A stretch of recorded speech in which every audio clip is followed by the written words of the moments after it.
Hello dear students, most welcome all of you in question of the day series. आज मैं आपके लिए लेके आया हूं समय और दूरी का एक और बेहतरीन सवाल, और ये पूछा गया है कैसा किस तरह का क्वेश्चन है, आप इस क्वेश्चन को कैसे सॉल्व करोगे। ध्यान से समझना, बहुत ही बेहतरीन क्वेश्चन है, आराम से पढ़ेंगे आराम से समझेंगे। देखो, चार कारों की गति 2u ratio 3u ratio 4u और xu है, मतलब चार कारों की गति दी गई है आपको। फिर उसके बाद इसने कहा है और उनके द्वारा समान दूरी को तय करने में लगने वाले समय क्रमशः xt 4t 3t और 2t है, मतलब उस दूरी को चलने वाले में लगने वाले समय भी दिए आपको और उनकी गति भी दी है, गति समय दिए। और उसने कहा है xut वास्तविक संख्या है, मतलब xut वास्तविक संख्या है, तो x का मान क्या है। इंग्लिश वाले स्टूडेंट देखेंगे the speeds of 4 cars are 2u, 3u, 4u and xu and the time taken by them to cover the same distance are xt, 40, 3t and 2t respectively, where xut are real numbers, what is the value of x, मतलब x का मान बताना है आपको।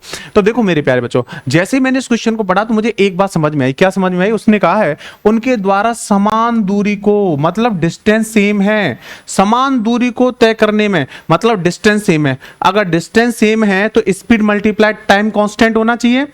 उसी दूरी को चलने में चालें भी दी हैं अलग अलग, उसी दूरी को चलने में समय भी दिए हैं। जब दूरी समान है तो हर चाल का समय में गुणा करने पर वो इक्वल आना चाहिए, तो बिल्कुल आना चाहिए। तो देखो, पहली जो चार कार हैं उनकी गति दी है, तो चारों कारों की गति क्या दी है?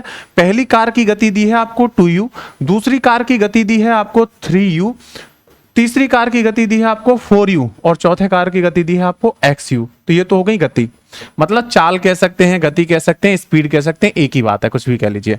और यहां पर लगने वाला समय, समय क्या दिया है भाई? तो देखो, अगर हम टाइम की बात करें तो आपको टाइम क्या दिया है?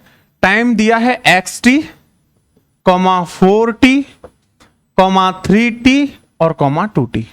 ये आपको समय दिए गए हैं, मतलब टाइम। आप चाहे समय कर लीजिए चाहे टाइम के लिए एक ही बात है। और उसने स्पष्ट कहा है कि दूरी समान है। अगर दूरी समान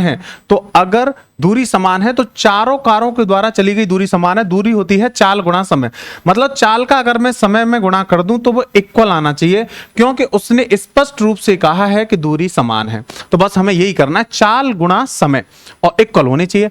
तो चाल गुणा समय करेंगे तो देखो, यहां पर चली गई दूरी निकालोगे तो मल्टीप्लाई, तो ये आ जाएगी 2u xt। ध्यान से सुनना, ये आ गई दूरी। फिर दूसरी कार द्वारा चली गई दूरी निकालोगे तो 3 4 तिया 12, 12ut। ऐसी तीसरी कार द्वारा चली दूरी निकालो, 4 तिया 12ut और चौथी कार द्वारा चली दूरी निकालोगे, इन दोनों का गुणा कर दो तो आ जाएगा 2xut। अगर ध्यान से देखो बच्चों, ध्यान से देखोगे आप तो देखो, आपका ut सब में कैंसिल हो जाएगा, सब में कैंसिल आउट हो गया। तो यहां कितना बचा? यहां बचा 2x और यहां पे बचा आपका रेशियो 12 और यहां पे बचा रेशियो 12 और यहां पे बचा 2x। लेकिन मेरे भाई उसने स्पष्ट कहा है दूरी समान है, दूरी समान है, तो अगर ये 12 12 है तो ये भी 12 12 होना चाहिए। इसका मतलब 2x का मान हो जाएगा 12, तो x का मान कितना होना चाहिए? तो 2 से इसको कैंसिल आउट करेंगे 6 बार, तो x का मान आ जाएगा 6। उसने यही पूछा है x का मान क्या होगा, तो x का मान आ जाएगा 6। बहुत ही सिंपल क्वेश्चन है, लेकिन इसमें आप वेरिएबल देख के, ut देख के, x देख के घबरा जाओगे, 3 वेरिएबल हैं कैसे सॉल्व करें। लेकिन ऐसा नहीं है, बहुत सिंपल क्वेश्चन है। दूरी समान है तो चाल गुणा समय करके सबको समान रख दो। जैसे ही मैं समान रखूंगा तो 12 बराबर आ जाएगा 2x, तो x का मान आ जाएगा 6।